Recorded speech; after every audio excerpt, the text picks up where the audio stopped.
Europe. And we thought that there is a possibility that something will come, that some solution will come of the Gaza situation. But here we are today, right now sitting here, and the situation is the same. The bombings are going on and there is no end to it. So how do we think of this situation? That is the reason why we are discussing such a book which will tell us, or at least try to make us think that what we can understand of what is going on. This is the gathering. I remember in 2018 when Sir's book Ambedkar and Other Immortals was unofficially launched. On this very day, 14th August, there were many friends, and the situation was the same. Not the immediate one, but the situation was what was going on 2 years before that, with Rohit Vemula passing away. And this, at the same time, we were, and it was, and this problem is repeated so many times that something could happen to Rohit the way it happened, and how to think about that. And it is through thinking on Ambedkar, Sir responded to that situation. And then came the migrant situation. It was again unthinkable, quote unquote. And Sir again responded to that, and that the book came out. Now it comes to distances. And today we are here. So this is for the first time I am speaking. I have not prepared for an intellectual discussion to respond to this particular book, but I affirm the enthusiasm that Sir has, the enthusiasm for public intellectuality, and this is the moments. These are the moments which we cherish. And before I hand over to Brahm Sir, I would like to announce one more thing. This is from the publisher of the book, that the book is available at rupees 200, and please buy and spread the words also.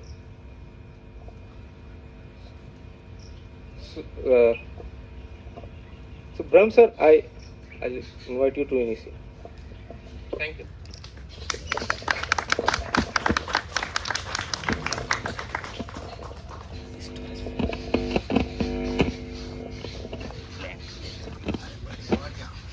Thank you, Rakesh. Yeah, so I would like to thank University at the Margins for inviting me to be part of this discussion, and of course,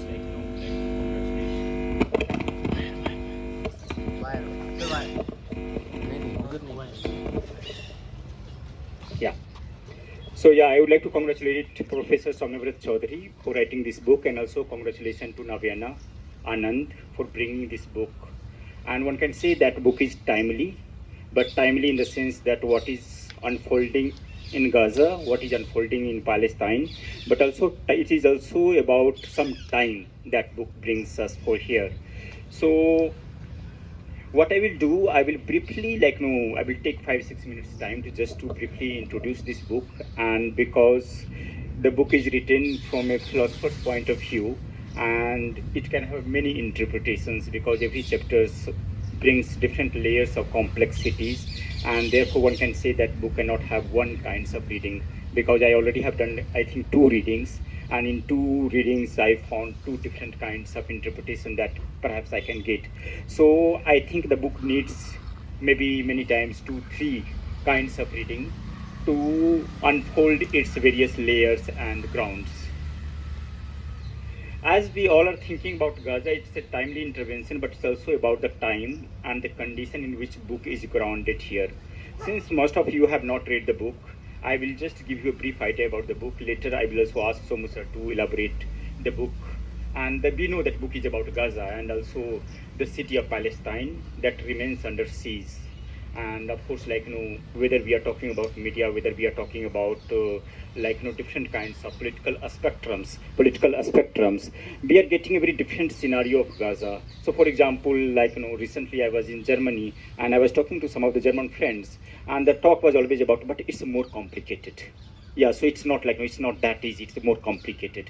But what that complicated means, and I think then thinking about Gaza, thinking of Gaza itself brings several questions, that whether we can think about Gaza. One can come with this idea that, okay, you are so far from Gaza, you are not in Gaza, you don't understand the situation unfolding there, you are not aware about what is unfolding with various kinds of various parts of Palestine and things, and therefore you don't have right to talk about Gaza. So that would be a very general kinds of condition in which Somu sir, he brings this whole question that whether you have the right, whether we can think about Gaza. Is there a different ways of not necessarily when we are thinking also, then many times we are thinking through mediatized kinds of scenario. So book also provides a very strong critique to this whole idea of the scenario thinking, and that thinking becomes a kinds of trap in which many times we are also thinking of and thinking about Gaza. So, and then how to situate, of course, there are various sections of the book. It's one can read this book as a long essay, and some of the essay is still not part of the book. One essay came in one, I think, journal, and that was all about some kinds of response to philosopher Martyr, who wrote this who used the term compassionate genocide. So then Somu is also talking about compassionate genocide, but he's also trying to provide some kinds of critique to that kinds of reading. So book is largely about politics of thinking and politics of solidarity. This is the way I can read the book. Written from a philosopher's point of view, the book is a speculations. It is about suppositions. It is against the scenario thinking. It powerful starts with the supposed thinking, and it's very the preface I would like to read, and that will give you an idea about scenario thinking and what we can term as a supposed thinking, that how we think about Gaza itself. So, and suppose that we always suppose that A is equal to B is equal to Biden, and B is equal to C is equal to that. But again, that becomes itself a kinds of some kinds of motive that perhaps drives our thinking, in which many times we also gets implicated in. So I would like to read the preface part to give you a scenario thinking and how this scenario thinking is unfolding when we talk about Gaza.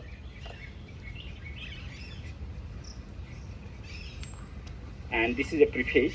Suppose, against all evidence, we decide to consent to the demand that 7th October 2023 be treated as an absolutely new starting point for discussing the history of the Palestine-Israel conflict. Suppose we all agree that what Hamas did on 7th October in Israel was the worst, an action whose extremeness was so unbearable that any attempt to provide it with context and make it thinkable amounts to justifying it.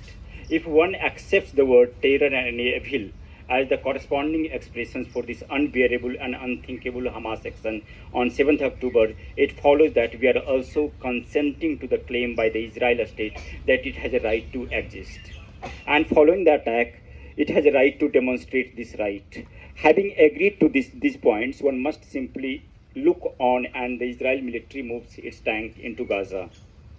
Bombs building, including homes, hospitals, schools, mosques, churches, people die, 1, 10, and 100. As the days passes, a couple of thousand. As the months pass, 10, 20, 30,000. After more than 6 months, a rough estimate of more than 34 to 35,000 men, women, children, and one more child, and so at least 35,000 and plus, and we can go on.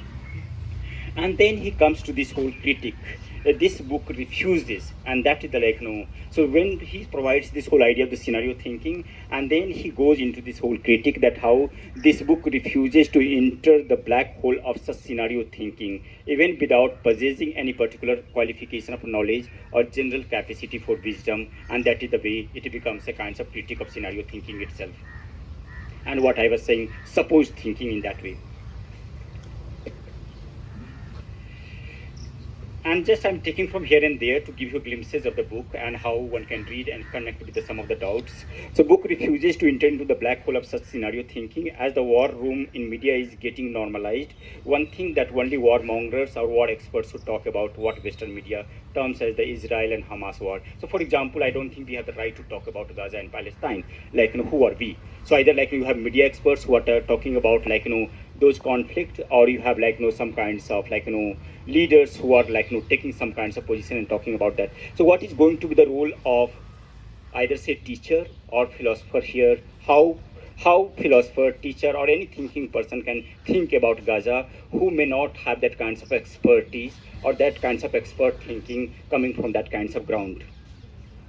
So then one thing that only but what a philosopher has to say about it, what philosophers can offer here. You have so many philosophers writing about Palestine and Gaza, and we know that many Butler to Mandler, many us philosophers, they are writing about Gaza, and then how we are going to talk about Gaza.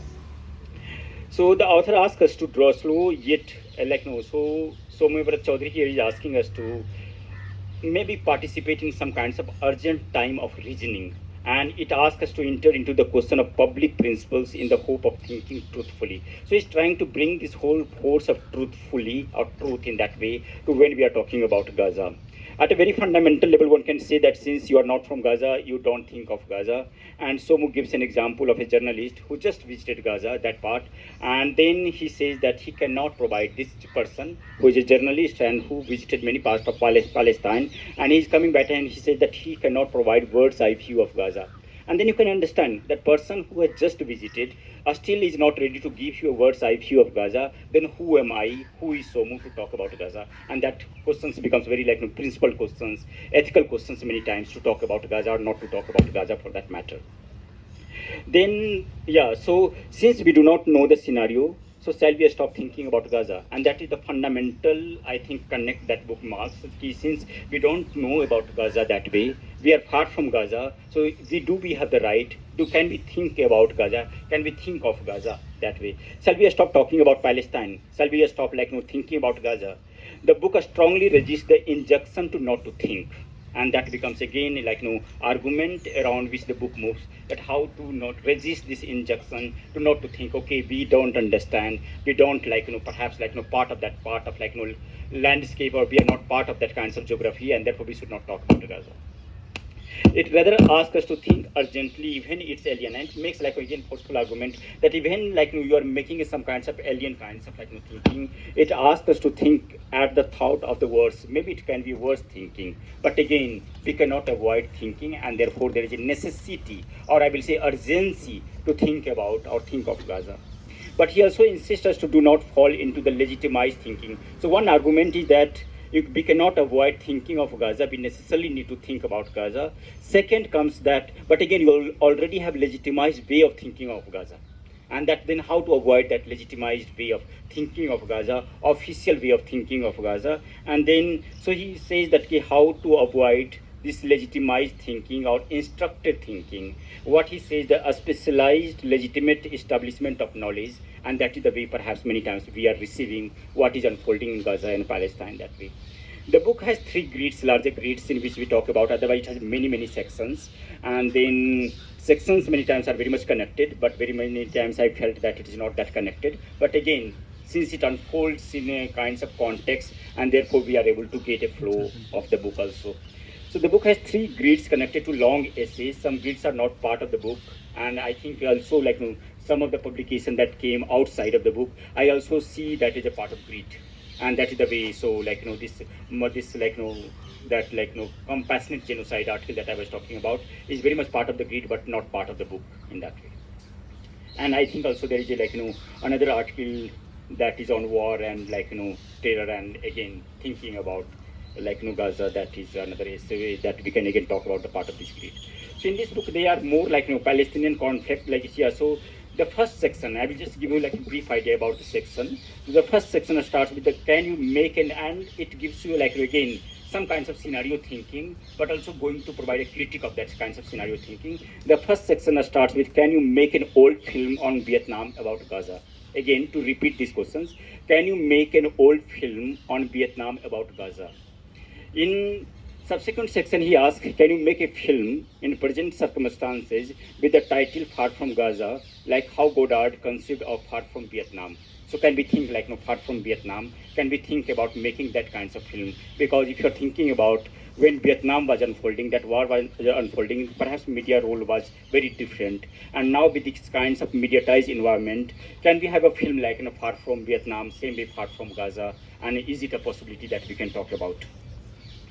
So, and then and I have few questions that I will ask definitely, but again, just to give you an idea, and then it goes to kinds of media thinking, a stagnant genocide in media society, how genocide is becoming very stagnant, and that is the way it unfolding. So it's all instantaneous repetitions that is becoming part of the media thinking and media manufacturing in that way. How we can talk book talks about impossibility of capturing the reality in any form of reflective or cognitive representation. So when we are talking about thinking of Gaza, then the question of thinking, how we are talking, that also becomes central about this thinking, and therefore there is an impossibility, according to Soumyabrata Choudhury, there is an impossibility to capture the reality in any form of reflective or cognitive representation. In a media environment, he argues that it talks about the repetition of sensation of the real of Gaza as well as sensation of Gaza as an image. So what is the real of Gaza and what is the sensation of Gaza that we are perceiving? He also talks about the stagnant genocide, and that becomes again a key terms in that chapter. Section on the you also have the section on Israel as a state, Palestine as a world, Hamas as a scenario, and that becomes again a frames of war in which other section is getting organized in this book. And then also of course that Zionist formation of the Israeli state becomes the another part of the another section, turning Gaza into, and there is a whole slogan that was going in part of Palestine among Israeli army that we are going to turn Gaza into Singapore. And that is again the kinds of what does it says, what is the what kinds of violence it is trying to inflict here. The next section also talks about the real of war, crime, madness, and enjoyment. And here I felt for me, it was a very important section about children. So when we generally talk about the children of Gaza, even I have written one article in Outlook, and then we talk about with some kinds of compassionate attitude and things, but not from the point of enjoyment, because children as a subject also participates in enjoyment. And then books gives one two examples where how some kinds of implantation of that kinds of enjoyment is already happening among Israeli kids, and the way they are thinking, the way they are playing. And so that part perhaps we don't discuss when we discuss about what is unfolding with the children of Palestine, because both are going in parallel way. Because what is happening in children of Palestine, but we also need to think about what is happening with the children of Israel. And I think that is the book tries to lay out this whole idea of the things. Now coming back to, I have some of the questions. So yeah, so first of so it brings this whole idea of this figure of the children in two ways. One way of thinking about subject of enjoyment, but also subject of resistance, and how to think about both the categories perhaps parallel in that kind of, not to use the scenario but in that context. Yeah, so now I have a questions because the title itself is called the question of independence, and it's the right moment. We are almost entering into the time zone, so where one can talk about how celebration of independence is becoming part of it. So we can start with the question of independence itself. What is the question of independence for India that has become celebratory and again creating that kinds of a spectacle? But the question of independence for Palestine becomes a tyrannical thinking in that way, and I think that is the way we can think about this question of independence itself, that is becoming some kinds of, it is not that one is trying to demonize these kinds of thinking, but the very idea of either you are talking about azadi, either you are thinking about independence, that also gets some kinds of that becomes a kinds of bad words. So I would like to have now three questions, and after that I will open up the platform.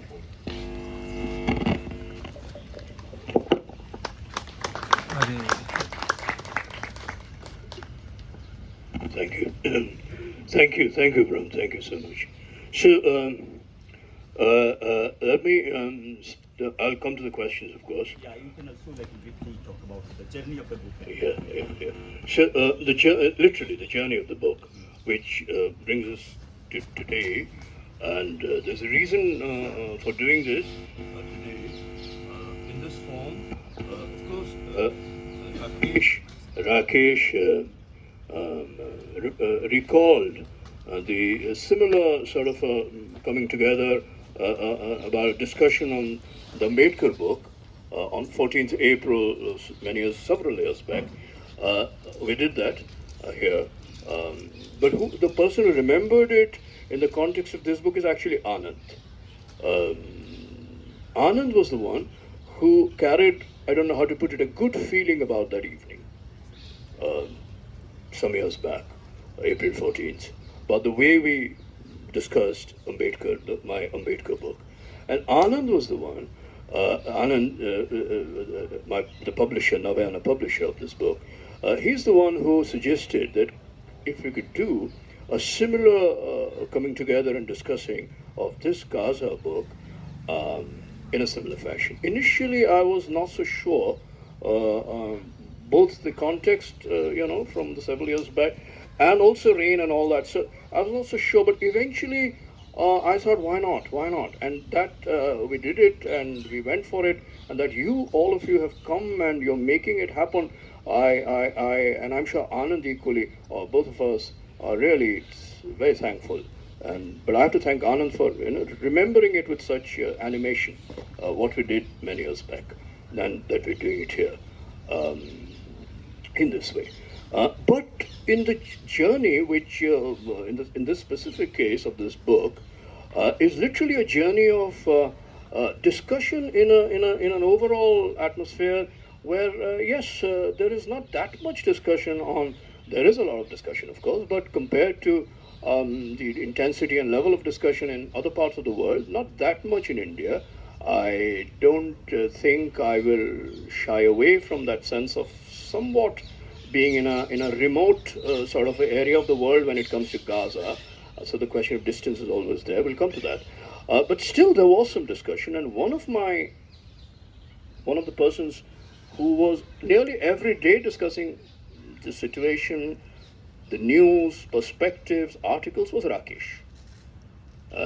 So apart from the making of the book, the writing of it, and the way Rakesh, not just Rakesh, Devjyoti, Anubhuti, Sukriti, Vibhuti, Shom, I mean, they know the inner story, the inner reality.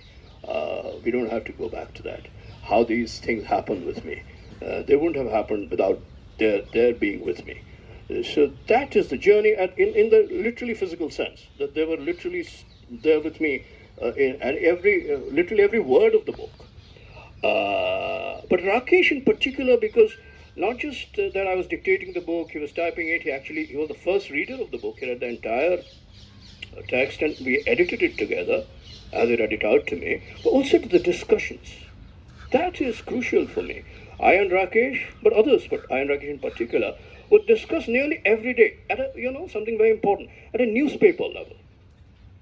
What is the news today? So I am very weak in social media. So it bring me social media, the daily thing that is circulating in social media. And I would tell him that this is what I read in the newspaper. And between us, we try to make a kind of world of news in the sense of something which of course could also be looked at as data in a very corrosive reductionist sense, but also in the other way of looking at news as something, Hegel used to say, reading the newspaper is modern man's morning prayer. So in a sense, I belong to that belief system. Reading the newspaper is my morning prayer, but also morning discussion, which I and Rakesh in particular used to really have. Up to now, it's carrying on, because like Rakesh said, that nothing seems to have changed. Things have only seemed to have gotten worse. And the challenge of continuing to discuss, continuing to read, continuing to write if possible, I mean, it becomes that much more difficult with each day, and yet one tries to go on. So that's why these discussions are so important to me. Also in very specific senses, literally the events that happen. And this book, like Brahma has already given you glimpses, this book is a mixed book. It is a kind of mixed idiom. I mean, this word philosopher, I will have nothing to say about that. People are kind enough to use that very sort of exalted word for me. I have no identification with that word, frankly. So I will keep a distance again from that word, philosopher. Nevertheless, there is a philosophical idiom in this book, definitely. But then there is a completely other kind of idiom, which is very empirical, which is like really, really the daily news, fragments, words, silences, cries, which literally happen every day. So all that is also an idiom. And then there's the idiom of something which could be called documents. And there things are very delicate, because I am not someone who is in any way, like Brahm pointed out, a kind of legitimate reader of documents of Israel-Palestine history. I'm not a historian in general, but also I'm not particularly, I have no deep or long familiarity with the Palestine-Israeli question, beyond, again, a long, because, we have grown up from the 70s and, in a sense, been at some distance but aware of the different phases of the Palestine-Israel situation in its different phases. So I've been equally aware of that, but not as a specialist, as part of the public. That one person, one anonymous person in the public comes to write a book on something which is also so demands such close reading of documents, is a question of, well, if you want, do I have the right to do it? And yet I have done it, for whatever it's worth. So there is that question too, the documentary question. I mean, in the sense of the documents of history, a specialized question, which is also an idiom. And then the idiom of something which, yes, probably I took some freedom there, and I felt confident to take some freedom there, which Brahm already pointed out, which is a kind of document of a kind of, the idiom of a kind of methodological thinking, methodological fabrication. For instance, the tool or the prism of, Brahm mentioned that phrase, which I use quite a lot, scenario thinking. But actually what is interesting in this book is, and it belongs to the my being in the situation of, like, discussing with Rakesh and others about the daily news, my reading of the newspaper, my watching television news, mainstream television news about Gaza and related and other issues, and so on and so forth. In all of that, something relatively unfamiliar also plays a part in the fabrication of this idiom of how to look at something which otherwise is very different. And that, of course, is also an accidental, fortuitous Hindi mein ittafaq, which made me use something from cinema, actually cinema. My friend and also interlocutor Vaibhav Abnave, who's also teacher of film, he pointed out almost before October 7th, before this latest unbearable sequence started unfolding. Before that, in a conversation, he told me about a film which Godard was a part of, Jean-Luc Godard was a part of, which is called a film which is a compendium film. It is a film about Vietnam that was made in 1967, with many filmmakers contributing small films on Vietnam. And that compendium, that entire film of different films, is called Far from Vietnam. So Godard's own film is called Camera Eye. Camera, E-Y-E-I. Initially, it was Vaibhav who informed me about this film. And then I learned more about it, read about it. And of course, the sheer accidental resonance, which could occur to any of us between Far from Vietnam and Far from Gaza. In a way, when the situation in Gaza literally hit us, this resonance equally hit me. When I started to speak about it in some public, forums. But the film is something which is, for a moment, we need to quickly get a sense of what this film is. This film is quite remarkable. Like I said, it's part of a film which is not Godard's own film. I mean, it's not a single film. Godard's own film is a small one. There's other filmmakers like Agnes Varda. The film is curated by Chris Marker, a great filmmaker of those years. Chris Marker is the one who actually curated it. So Godard had an initial idea for the film, which was rejected by the other, the curator and other filmmakers. Then he came up with this one, which is called Camera Eye, in which Godard is seen sitting behind a camera, a movie camera, and talking, not shooting anything, talking about the impossibility of being in Vietnam, North Vietnam in particular, and in a very empirical sense actually, not abstractly, that he could travel to North Vietnam at that time. And he spoke about that. See, instead of making a film in the sense of images, shooting, material, whatever, he makes a film which is, in that sense, what I call in my book a sterile film. In the literal sense, you don't shoot nothing, but you talk sitting behind a camera. And the camera eye is the only thing that is actually to be seen. And speaking. So in that sense, strictly speaking, this film would be called speculative. It's a kind of speculative film, because it films nothing. Why speculative? Because it can only speculate about Vietnam in that time, 1967.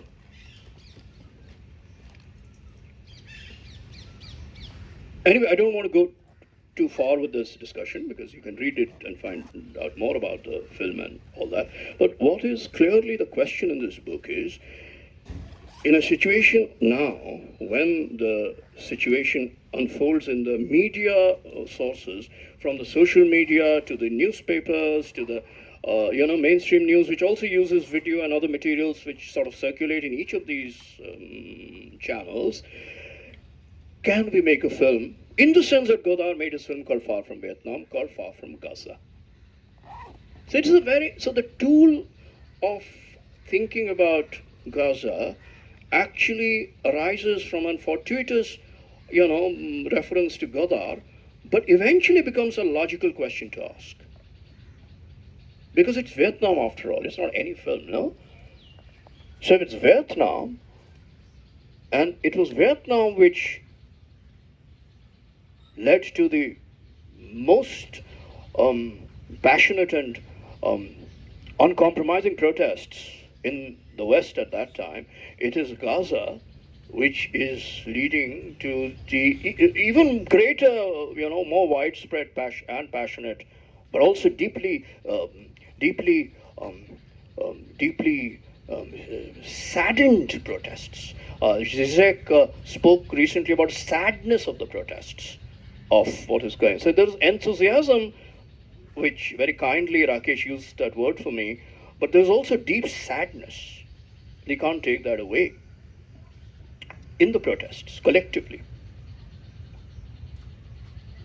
So on the one hand, there is clearly, and we talk about Gaza in the context of Vietnam, particularly in Europe, in the West, and so on, in America particularly. But at the same time, can we make a film like Godard did, a speculative film? Because you see, of course, traveling to Gaza is another question. But you can't say that we are far from Gaza in the sense of how Godard could say that thing. Because Godard literally had to, though it's a complicated question because Vietnam was a French colony, nevertheless, in general, Vietnam for Godard was invented by the American War. So in a way, American War, which is the product of complicated 20th century politics, leads to the question of what is Vietnam? You can't really say that about Palestine in today's society. That's why we come back to Brahma's question about the question of scenario and all that, but also the term that I use, media society, which is not my term, so much literature has been produced around it, called media society, which is a mode of access to what is going on anywhere in the world, but also the mode of access, in the sense that what does that mode do to enable this thinking, or also influence this thinking, or even block this thinking? This is the question I ask in relation to Gaza, but constantly there is a kind of back and forth between the imagined me and the imagined Godard. So I do carry out a kind of imagined dialogue with Godard in this book, till the very end. That can I sit behind a sterile camera today and talk speculatively? At one level, like Brahm said, that's the only thing I can because I am physically so far from Gaza. On the other hand, I cannot. I cannot. Because I'm surrounded by images which actually produce a completely different, literally cinematic effect. That effect I call scenario. So scenario has two sides to it. One is the effect of scenario or the scenario effect, but also the discourse and technology of scenario. Now, very quickly, there are three sources for the question of scenario. One is an artistic to sort of mediatic question. So in cinema, early modern cinema, as different from theater, where you write scenes, but which grow into acts and acts grow into plays, dramas. It is in early modern cinema that you started writing scenarios, which are a sequence, which make sequences, which are also part of what later came to be known as screenplay. So scenarios are very interesting hybrid things, which are ideas, images, little fragments, documents even. But eventually what they do is they don't create a perfect narrative or a total meaningful beginning to end, which is also a kind of story told through time. They do what could be called produce an effect of shock or sensation, a kind of instantaneity, and it had great artistic power in early modern cinema. A kind of instantaneous effect through a little scenario, which is between a story and an image. So that is one source. But there is another source, at least another. There are other sources, but at least another let me mention, from a completely different register. And this actually I studied during my book on COVID. Not really on COVID at all, but again, a form of distance in the situation of COVID, where I studied, again, as a non-specialist, military history a little bit, particularly in America, post Hiroshima bombing, Nagasaki and Hiroshima bombing, but also military thinking, which actually started talking about possible scenarios of natural disaster, including plagues, viral attacks. So virus was seen as an enemy, like a military enemy. So there was a science, a strange science, which you read about in these military history kind of documents, which is called futurology. Yes, there was a particular American writer called Herman Kahn. He was supposed to be one of the first futurologists. And he gave futurology a definition. And the definition was scenarios of the impossible. Or, if you want, scenarios of the unthinkable. Now, this is very interesting and strange. On the one hand, you're saying it's impossible, it's unthinkable. On the other hand, you're actually making scenarios, producing what in military language is called simulations, games, preparing for the future, literally. But future as understood in the apocalyptic sense. It is logical because this was after the bombings. So in a sense, the worst had already happened. And in that context, the essay that Brahm mentioned, which is not really part of the book, but it's a kind of supplement to the book, thanks to Michael Marder, the American philosopher's work on this question, on Gaza. Compassionate genocide, he calls his essay, I call mine compassionate worsening. The intuition of that already was there earlier. Can there be a post-worst world? A kind of worsening beyond the worst? Counterintuitive entirely. How can there be anything beyond the worst? And yet, futurology is a science of the worsening beyond the worst. So in a way, to put it very skeptically but realistically, we live from post-20th century, post-Second World War up to now, in a military milieu globally, and India is not outside of it at all, of a thinking which is thinking from the military point of view, which is also clearly the state point of view, the securitarian point of view, a thinking beyond the worst has already happened. And that is not wrong. After Nagasaki and Hiroshima, the worst has happened, no? And in a sense, after the Holocaust, the worst has happened. Both Holocaust and Nagasaki, though coming from two different agents. The worst has happened, and yet we live on. Do we live on to get better? No, we live on to worsen. So, in a sense, the context of Gaza is a context of this worsening beyond the worst. This I arrived at slowly, but the initial tools for looking at this through these lenses or this lens was already part of this kind of military thinking, which uses literally scenarios. And the theater historian Tracy Davis has actually worked on some of the theatrical devices that military history used. So all of those tools somehow I was able to, not in an academic kind of strong, systematic, and thank God for that, otherwise it would have been so small. The best thing I can say about this book is it's very small. Yeah, it'll be over before you know it. Thank God I didn't write a long book, but the tools somewhere come from some of these sources. I just wanted to give you a sense of that background because it's a kind of journey, if you want to put it like that. Now, coming to the book itself very quickly, and then we can open up for a discussion, and Brahm can come back with his points, or Rakesh, or whoever else.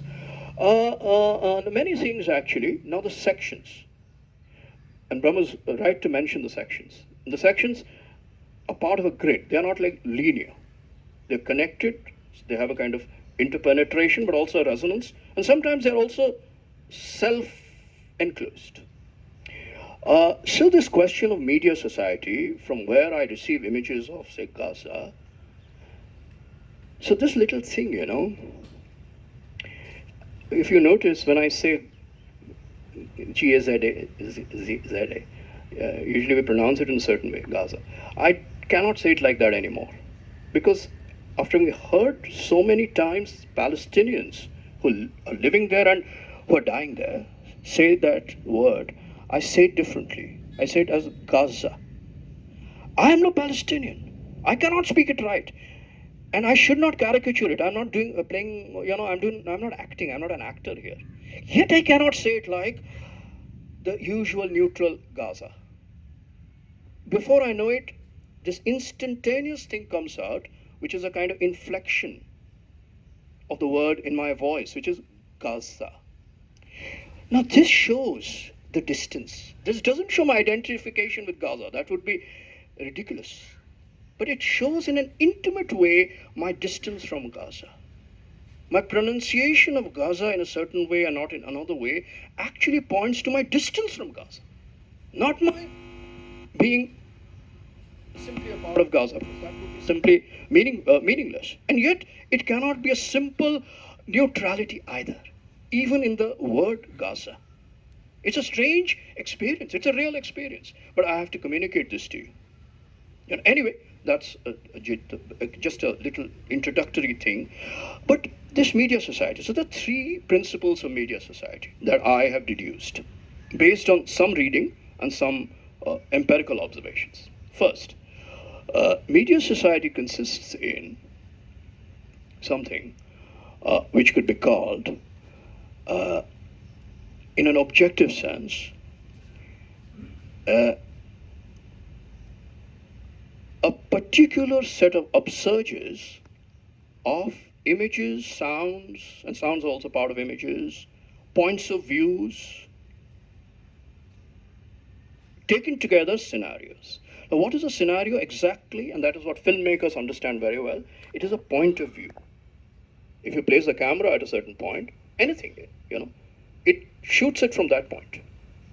In that sense, it doesn't tell a story, it just tells a fragment, but it tells you what the scenario for that particular angle is. So it's an angle. Scenario is nothing but an angle, But what you have in media society is a very interesting situation of multiplicity of points of views in the same frame. Exactly the opposite of Godar, which is like one sterile camera sitting somewhere, and there is not even a point of view really, a kind of emptiness. Today, what we have is not just one point of view, but not just one scenario, but the multiple coexistence of several scenarios, and yet these are points of views. They are not an absolute point from where you can see everything. This is the twist of the question of the media as a social phenomenon.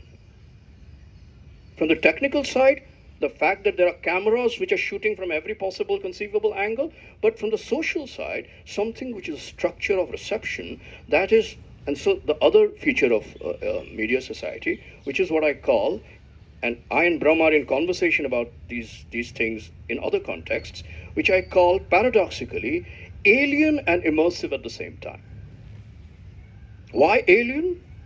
Alien because I have no totality to relate to. Why immersive? Because there are apparently infinite points of view from within which I am watching. So the third feature of media society then becomes very interesting subjectively, intensively, affectively, as people who receive these images.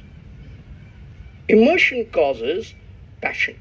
All immersion causes a certain kind of involvement, So in that sense, let me put it this way. Immersion causes a kind of hotness, warmth. And it's not a bad thing, but it's an ambiguous thing. A kind of warmth of feeling in response, great revulsion and great attachment. But the other thing, alienness, causes disaffection, coldness. So what we get is a very interesting but challenging structure of the human self, as it were, in media society. We get a structure of cold-blooded passion. So yes, in my book, I say that Benjamin Netanyahu has a passion, but it's a cold-blooded passion. I say this in the context of Zionism. Now, this is the media society grid, or that lock in the grid, that point of it.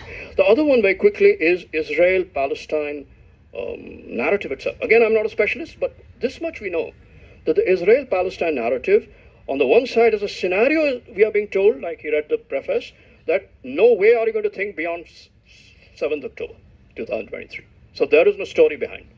It is all from there, which makes Hamas, in its reality, no one is saying Hamas is not real, but strangely Hamas becomes scenario, pure scenario. The scenario of the worst. Yeah. Now there is a real or even propaganda psychology, which is not outside reality, mind you. I'm not saying it is lie.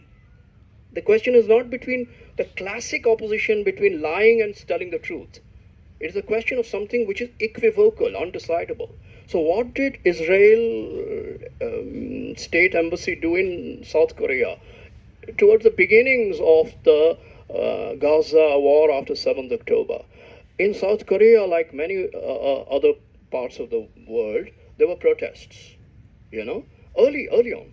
And the Israeli embassy made a video, a simulation, scenarios, literally, of fictitious scenes of a Hamas-like attack, this time fictitiously being launched by North Korea against South Korea, and sent it around. Said, look what Hamas did to us, North Korea could do to you. And you're protesting. Now, this is interesting. Now, this kind of a scenario, which is obviously a state securitarian strategic manipulation of all those devices at a very sophisticated level, of course, taking place. But the response of the South Korean protesters was fantastic, very mature. They said, don't tell us about the war. You don't have to show us scenarios to tell us about the reality of war. We are Koreans. We have had the Korean War. So you don't tell us about war. You don't treat us like recipients of media data. We are a historical people. So that to me was a salutary lesson, though coming again from a distance, just to illustrate the question of something like scenario. But quickly back to the grid point of Palestine-Israel. So no history, no backstory, no history, no narrative, no complicated thinking. So one tries and refuses that injunction. One is, in that sense, disobedient at an intellectual level. But more than disobedient, one is also, independent, and that's a kind of intellectual independence one affirms from statist, coming from Israel, but in India, statist injunction not to think, and so on and so forth, about critical matters. Anyway, so how to think about it now? Israel. So the question of Zionism, I entered into thanks to Shakil Anjum, who is very kind enough to come today. His work on Palestine. He has a fantastic chapter whose title itself is very vivid. He calls it Palestine as documentary and Israel as fiction.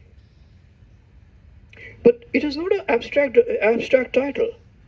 It's actually very grounded. He's studying documents because he's the specialist, I'm not. He's studying documents of Israeli culture, for instance, fiction, Israeli literature. The great Israeli author, Amos Oz, the Nobel Prize winning author, brilliant writer. But what does he write and how does he write?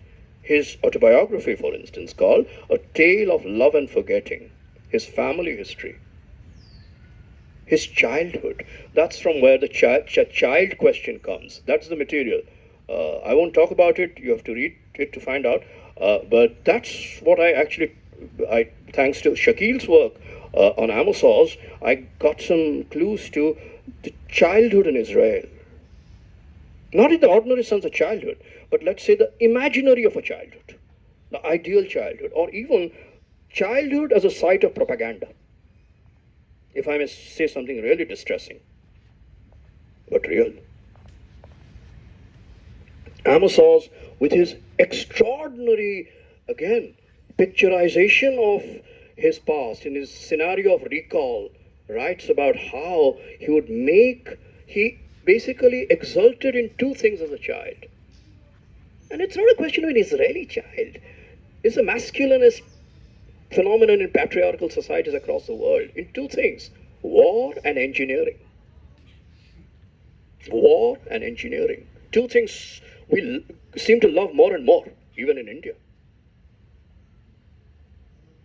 And as a child, he's fantasizing about these things, war and engineering. So a kind of childhood in Israel, please don't misunderstand, not a child in Israel, but the idea of childhood in a society which broadly is called Zionist. Now, this is a very tricky question of Zionism. Again, I'm nobody to speak theologically or historically about Zionism, yet I say this much, that Zionism is not a simple question of, parallelly we could talk about Hindutva, and which I do in the last part of my book, Hindutva and Hinduism, so Judaism and Zionism. So a lot of critics of Israeli actions make it a point to differentiate Zionism from Judaism.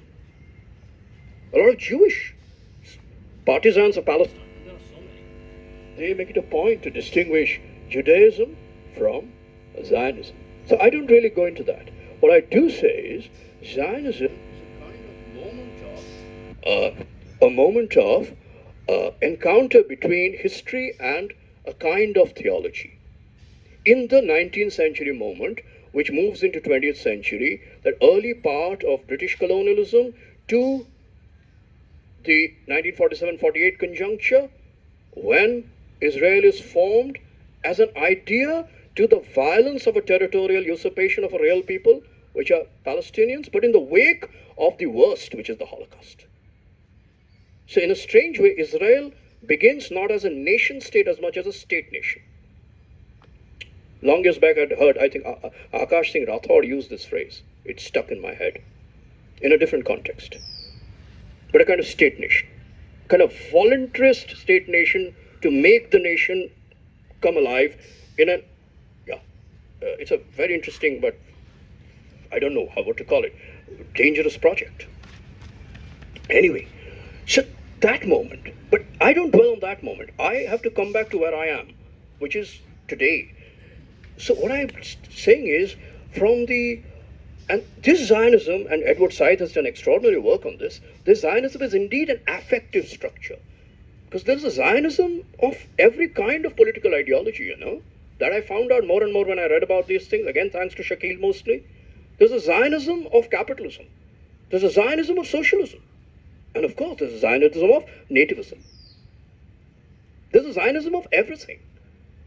But in the earlier period, you could say this was a hot Zionism, a kind of Zionism which had a lot of hot passion, which could be militarily exercised, but also ideologically argued. So there are great Zionist scholars, philosophers, who otherwise are not warmongers at all, but in crucial moments are dodgy. You never know what they will do when it comes to an Israel question. On everything else, they are the greatest philosophers of the world. Again and again, I'm not taking names, and they are some of the philosophers I have learned from. Again and again this happens. But this much has to be said. These philosophers are warm thinking people. Then comes, I don't know what to put it. It's an awkward way of putting it, but I hope you know what I'm trying to get at. And a hot thinking. When thinking has kind of lifeblood. Passion. This changes, it seems to me, in media society. I don't want to parodize it, but in the present, if we speak of a Zionism, it is a Zionism of a kind, but it's a cold Zionism. In that sense, it's a Zionism without its own historicity.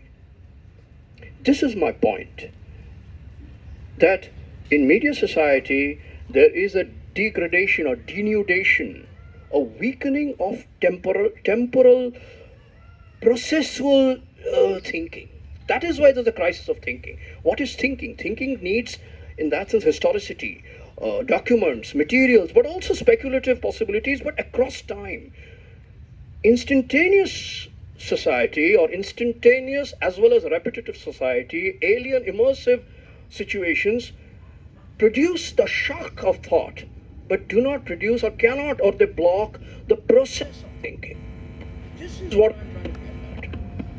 If you want to call this philosophical, you're being very kind, but I'm trying something like this in the context of something as real as the war.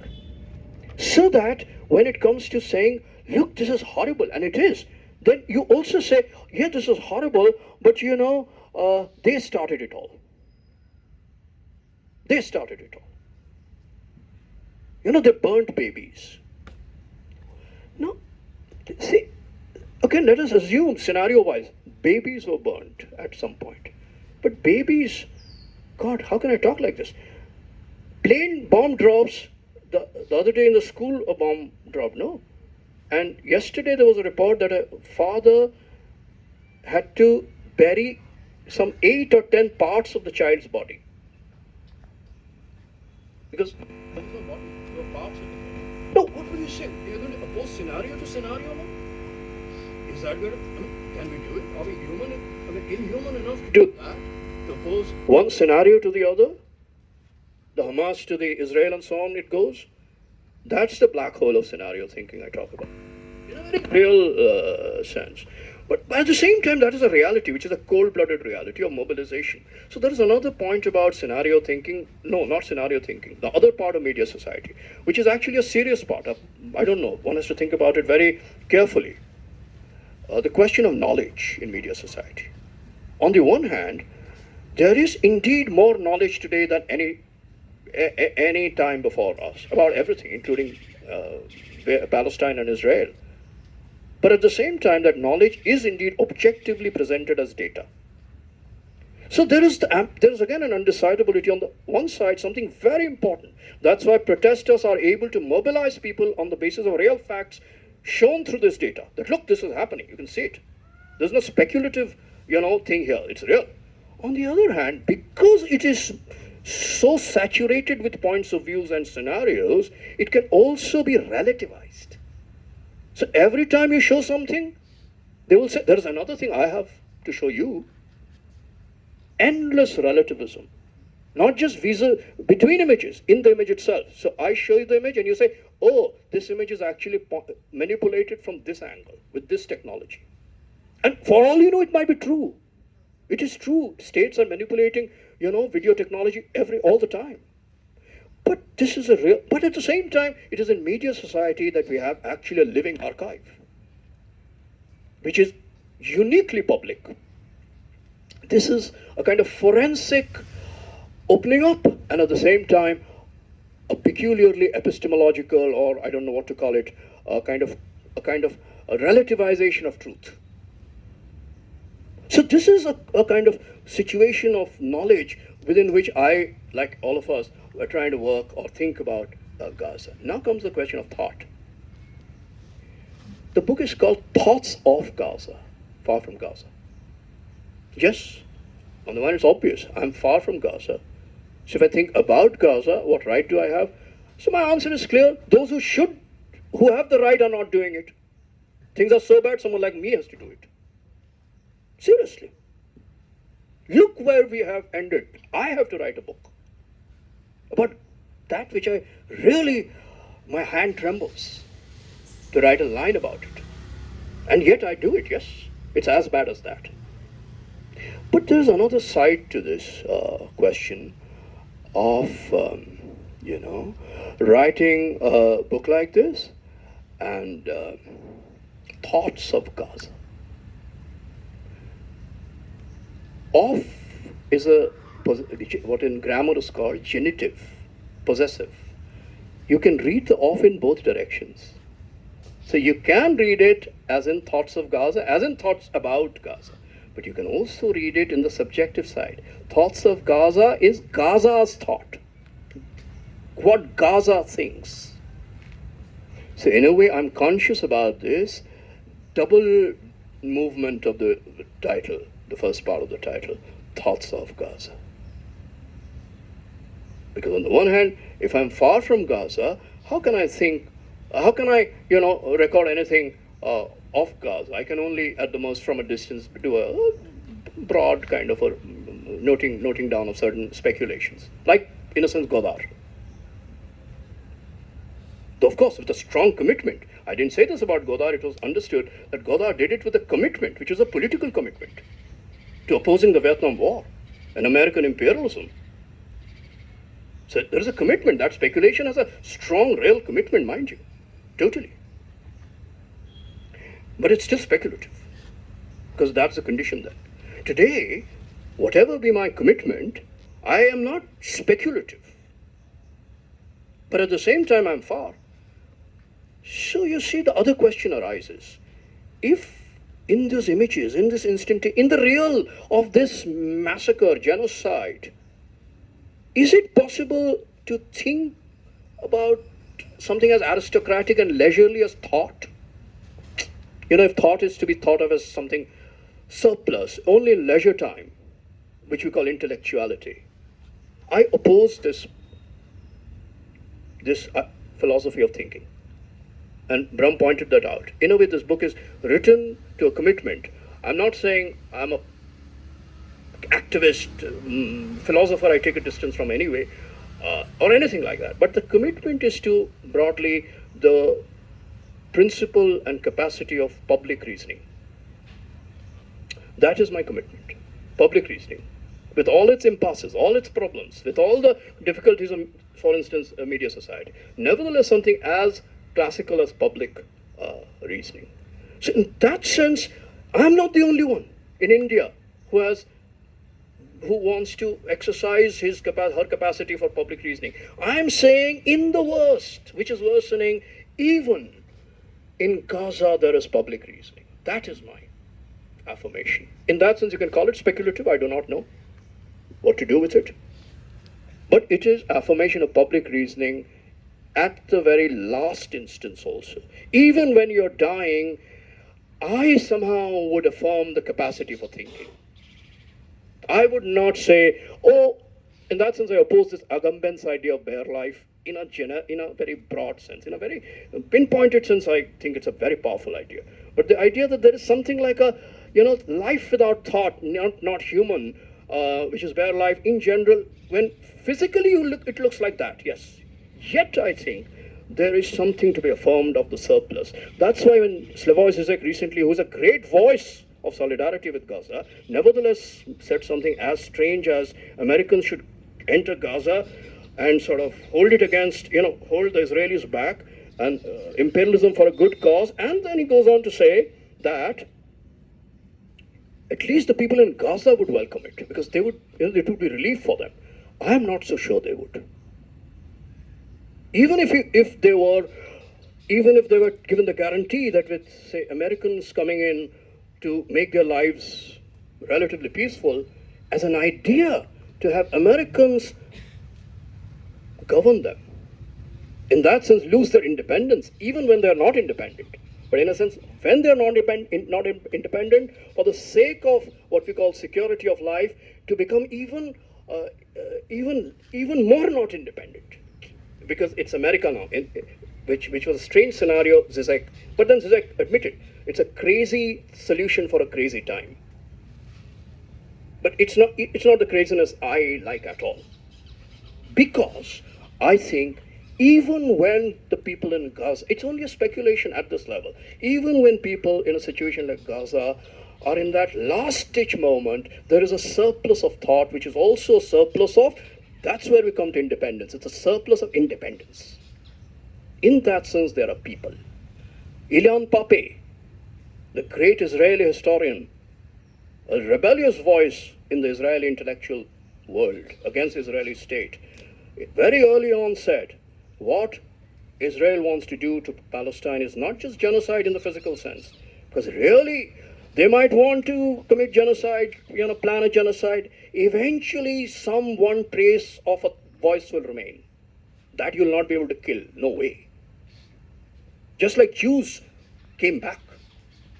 And I mean, despite all the Israel, terror today, I mean, salute to the Jews for always coming back. Absolutely. So, Ilan Pape said, the real issue is something else. Not something else, related, but phrase it differently. Phrase it politically and say simply this. What Israel wants to do is to deprive Palestinian people of their peoplehood. To me, the question of independence is this. There are two ways of thinking about independence. Independence of and independence from. Indeed, quickly come to India. Indeed, if we speak about Indian independence, it is commemorating a year, a day, of a specific instance of independence in the ceremonial sense also, as well as in the political sense, clearly, which is independence from the state of Britain, from British colonialism, imperialism, empire. Do we ever say Indian people were freed from the British people? Has anyone ever said of any people, even with everything going on and a tremendous majoritarian, that's another story. We don't have the time for that. Maybe in the discussion we can come to that. The majoritarian world of Israel today in society. And in India, we are not too far away from those tendencies, at least in certain situations. Anyway, do we still say, will we ever say, Palestinian people want independence of Israeli people? See, we'll say from Israel, the state of Israel. Now, to me, this is the question. Independence is a generic idea of people as such. There was a philosopher, anthropologist called Sylvain Lazarus, who spoke of names. He had a book called Anthropology of Names, where he said you have to distinguish between the people, and people. He said people is a very important name, but we must keep it indistinct. We need indistinct names. To that extent, the status name of the Israeli people, the Indian people, the American people, already is not a people. Not really. It's moving towards something else. And yet there is people. So my dedication is students in the US and elsewhere teach us people are the true state of exception, which is actually somewhat a graph from Walter Benjamin, who said that. Not the state, including state of Israel. No, state is the real state of exception. It's the people who are the true. But that people is not a people or that people. It is people. And it is, to me, it's common sense that when people in Palestine become free, all people become freer. When India became free, or Indian people, it's another question of the social meaning of freedom. है ना कि आज़ादी किस किस चीज़ से, ब्राह्मणवाद से आज़ादी, इस पर बात यहाँ कैंपस में हो चुकी है, बहुत कमाल की बातें हुई हैं. So that is an endless project, no doubt. Nevertheless, when Azadi is spoken of, then it's Azadi in a sense of all people, people as such. Then we come to the last point I've taken too much time, sorry about that, but just this last point of state. Because people from the independence from the state implies, it seems, formation of new state. And Palestine's demand for new state. Now, that is a very serious and, again, a historically dense question. Today, in the wake of the pressure of the Israeli genocidal war, some states, European states, like, say, Norway and Ireland, have officially supported Palestine as an independent state. So in the UN, they would be on the side of Palestine as an independent state. Many countries are coming out with that. US remains totally stubborn, and opposes all. Anyway, we know that.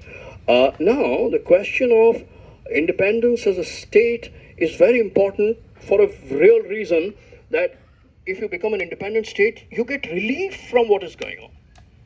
And you also get, of course, a discursive space of independent, autonomous decision-making of your own people. Nevertheless, you are inserted into, you're not just a state. An independent state is never a state alone. You're inserted into a system of states. This is the real puzzle, today. Let me end with that question. In the system of states, from America to South Africa, where so much has happened in this context, to, let's take Iran and Yemen, who have a very different role in all this, no? Then Egypt and Qatar, who are playing the role of mediation, negotiation, and so on. Each of them is a state, and they form not a club of isolated states, but a system of states, a network of states. Quickly, if we jump to other contexts of war, Ukraine, Russia, and so on and so forth, again you get names of states which are in some kind of a relation to each other, even if conflictual.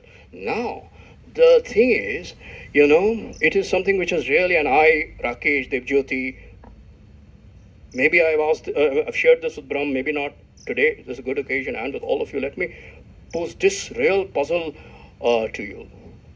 In the system of states, with degrees of, political freedoms, social equality, and so on and so forth, including in India, of course, empirically what you see is, in Israel, for instance, with all its majoritarian backing up of the state's absurdly cruel genocidal violence, yet there are protests against the state. In my book, I have actually cited a small protest clip that I saw somewhere, where there was a woman who was protesting with a placard, and 3-4 people. And she was running from, in Tel Aviv, I think, or some other town of Israel, from one point to the other.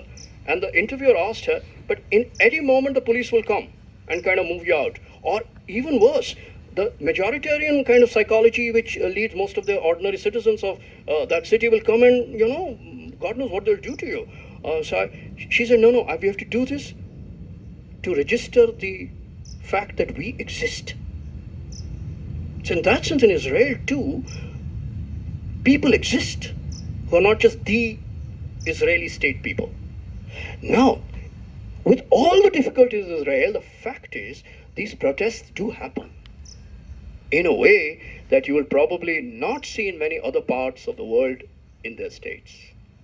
Israel is doing something which is quantitatively as bad, if not the worst thing that is happening in today's world. But in Israel, with all its problems, in a decline, yet some protests are happening, which will not be possible. I don't want to take names, because that would be, pointing fingers at state, but several states you can imagine, it's inconceivable. They'll be able to carry out public protests. In India, it is very dodgy how far you can go. If, God forbid, something like that were to happen in India, then to conceive of protests, very difficult to imagine, no? And yet in Israel, it is in its decline. In its worst phase, it is still happening.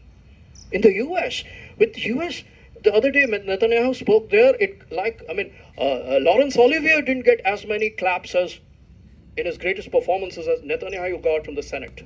50 ovations. The greatest actor of the world wouldn't get that many ovations, which Netanyahu got. Yet there are protests. Now this is a puzzle.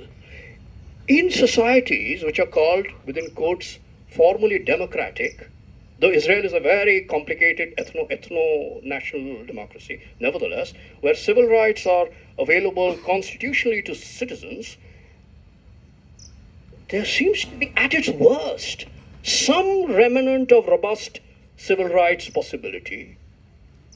Exactly when these very states, because you can't speak of Israel in isolation, you have to speak of Israel in connection with the system of states which is symbolized by American imperialism in totality, they are able to do what they're doing in Gaza every day, brazenly, while speaking of compassion and aid and so on. Hence, Marder has his right to speak of compassionate genocide, and so on it goes.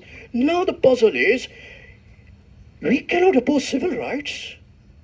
We cannot say Israeli people shouldn't have, we should strengthen that movement, whether in Israel, in India, or America. The fact that a society which does have some minimally better situation in these matters is, by that very token, by the legitimation it enjoys as being the paradigm of democracy, is able to kill people to the extent they are killing in Gaza. How does one go beyond this impasse? That is the problem today, as I talk to you, I face. And thank you for bearing with me up to this moment. Thank you.